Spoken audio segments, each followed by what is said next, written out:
আল্লাহর নবী রহমতের নবী কালিমার দাওয়াত দিতে গেলেন।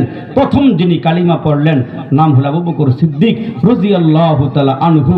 সঙ্গে সঙ্গে নবীজির কালিমার দাওয়াত দেওয়ার সঙ্গে সঙ্গেই উনি কালিমা পড়ে মুসলমান হয়ে গেল। মুসলমান হয়ে যখন আল্লাহ পাকের রসুলের সঙ্গে চলাচল করে, কয়েকদিন পরে হঠাৎ করে একদিন আবু বকর সিদ্দিক আমরা নবীরে জিজ্ঞেস করে, আল্লাহ নবী গো, আপনি যে আল্লাহ নবী, আপনি যে নবুয়ত পাইছেন, এর পক্ষে কোনো দলিল প্রমাণ কি আপনার কাছে আছে? আমরা নবী তো চুপ হয়ে গেছে।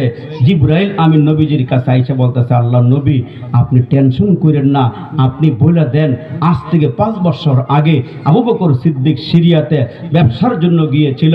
আবু বকর সিদ্দিক ছিল মক্কা নগরী একজন সফল ব্যবসায়ী, তার বাবাও ছিল ব্যবসায়ী। আবু বকর সিদ্দিক ছিল বড় ব্যবসায়ী। আবু বকর সিদ্দিককে আপনি বলে দেন আজ থেকে 5 বছর আগে আবু বকর সিদ্দিক তখনও কালমা পড়ে নাই, মুসলমান হয় নাই, সিরিয়াতে গিয়েছিল ব্যবসার মালামাল আনতে।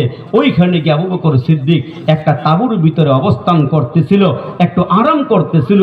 আর ওই অবস্থার মধ্যে আবু বকর সিদ্দিক একটা স্বপ্ন দেখলেন। স্বপ্নটা কি?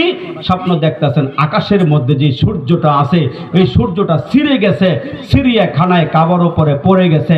আর খানায় কাবার উপরে ওই সূর্যটা পইরা এটা টুকরা টুকরা হইয়া মক্কার ঘরে ঘরে পৌঁছতেছে। আবু বকর সিদ্দিক ঘুমের ঘরে এই স্বপ্নটা দেখা ঘুম থেকে জাগ্রত হইয়া, পাশে ছিল একজন বড় ইহুদি পাদ্রী, ওই পাদ্রীর দরবারে গিয়ে বলতেছেন, ও পাদ্রী সাহেব, আমি একটা স্বপ্ন দেখেছি, এই স্বপ্নের ব্যাখ্যাটা আমার একটু করে দেন। কি স্বপ্ন দেখেছ? এই স্বপ্ন দেখেছি। ওই মুহূর্তে ইহুদি পাদ্রী বলতেছে, আবু বকর তুমি শোনো, ওই যে দেখলা একটা সূর্য আকাশ থেকে ছিঁড়ে খানায় কাবার উপর পড়ে গেছে, ওই সূর্যটা হলো মুহাম্মদ রাসূলুল্লাহ সাল্লাল্লাহু আলাইহি ওয়াসাল্লাম। আর ওই মুহূর্তে যখন দেখলা তোমার এই সূর্যটা টুকরা টুকরা হইয়া মক্কার ঘরে ঘরে পৌঁছতেছে, অচিরে একজন মুহাম্মদ নবী দুনিয়াতে আগমন করবে, ইসলামের দাওয়াত দিবে, কালিমার দাওয়াত দিবে। আর ওই কালিমার দাওয়াতরা মক্কার ঘরে ঘরে পৌঁছবে।